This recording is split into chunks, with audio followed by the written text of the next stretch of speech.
kinumpirma ni dating Senador Sonny Trillanes, ready na si Garma. Ha? Mga kabunyog, ayon kay dating Senador Sonny Trillanes, may information siya na tinanggap na si Royena Garma bilang state witness. Tinanggap na siyang tinanggap na si Royena Garma ng ICC para maging testigo laban kila Duterte at sa iba pang mga akusado. O yan mga kabunyog, mga kababayan, ready na si Garma. Nandun na siya sa dahig. Kasama nila Matubato, kasama nila Las Cañas, at ng iba pang mga testigo. Kaya ang naka-line up na mga testigo laban kay Duterte, kila Bato de la Rosa, at sa iba pang mga co-perpetrators ay mabibigat. Mabibigat mga kabunyog. Yung mga pangyayari sa Davao City nung panahon mula 2011, ang testigo doon sa mga pangyayari na napagpatay doon ay mismong mga involved sa nasabing pagpatay. Itong sila Arturo Las Cañas at itong si Matubato. Kaya kumbaga sila credible na mga witnesses. Mga dati silang tauhan ng Davao Death Squads na nakonsensya na, bumaliktad na. Kaya pagdating doon sa mga pagpatay sa Davao, sakop pa yan ng kaso ni Duterte doon eh. No, yung mga Davao Death Squads mula 2011, sakop yan ng kasong ito sa ICC.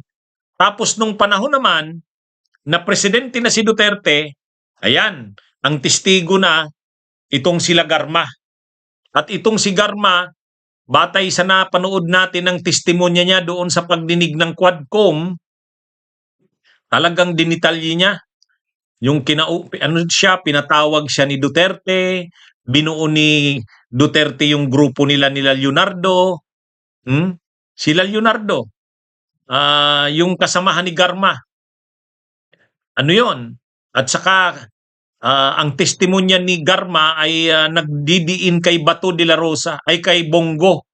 Kasi si Bongo yung nagpapadala sa kanila ng mga instruksyon ni Duterte. Sila rin, kung may paabot sila kay Duterte, dinadaan nila kay Bongo. Kapag nagawa na nila ang trabaho nila, ang nagpapadala sa kanila ng reward money ay si Bongo. Si Garma niyan ang nakakaalam. Kaya ito mga kabunyog, kung nakikita natin, ang mga testigo laban kay Duterte, kila Bato de la Rosa at sa iba pang co-perpetrators ay mabibigat. Matubato, Las Cañas at Garma.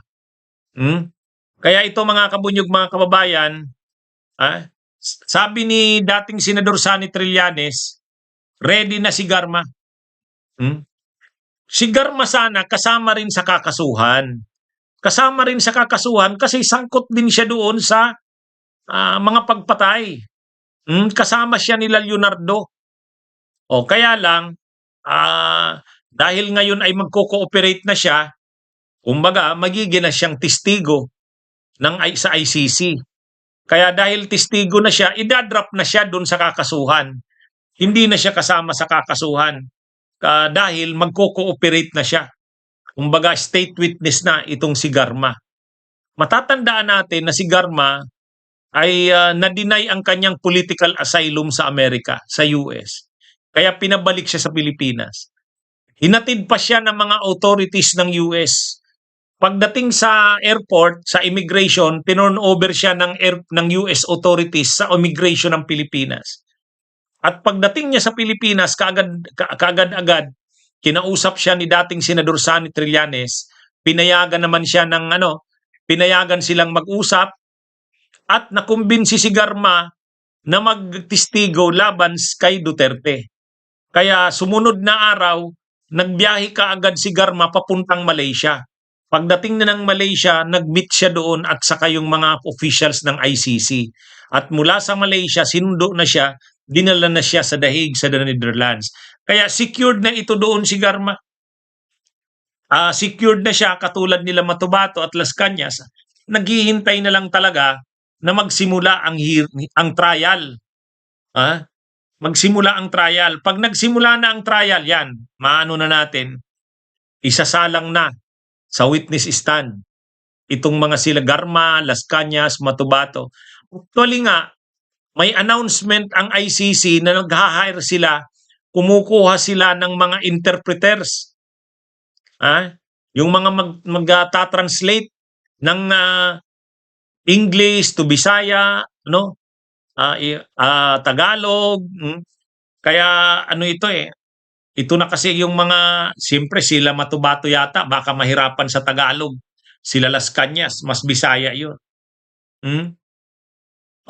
Mga kabunyog, mga kababayan. Kaya ito, kumbaga, mabigat itong mga testigo laban kay Duterte. Ito yung dahilan bakit ang gusto ni Kaufman ay wag nang matuloy ang kaso. Ayaw ni Kaufman na matuloy ang kaso, yung hearing, yung trial, kasi mabibigat ang line-up ng mga testigo eh. Kumbaga, alam ni Kaufman na credible na witness itong si Garma, credible na witness sila Matubato, credible na witness itong si Las Cañas.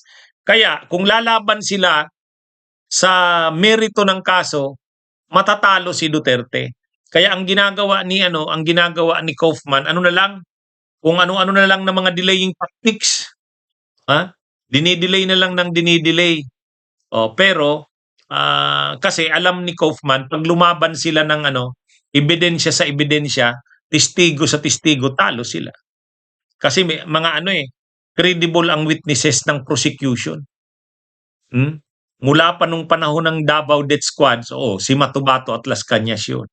At nung panahon naman na tukhang na, nagbuo na si Duterte nung national na pambansa na yung scope ng Davao Death Squad na binuo niya, kinupya yung ginawa sa Davao, sila Garma na yan.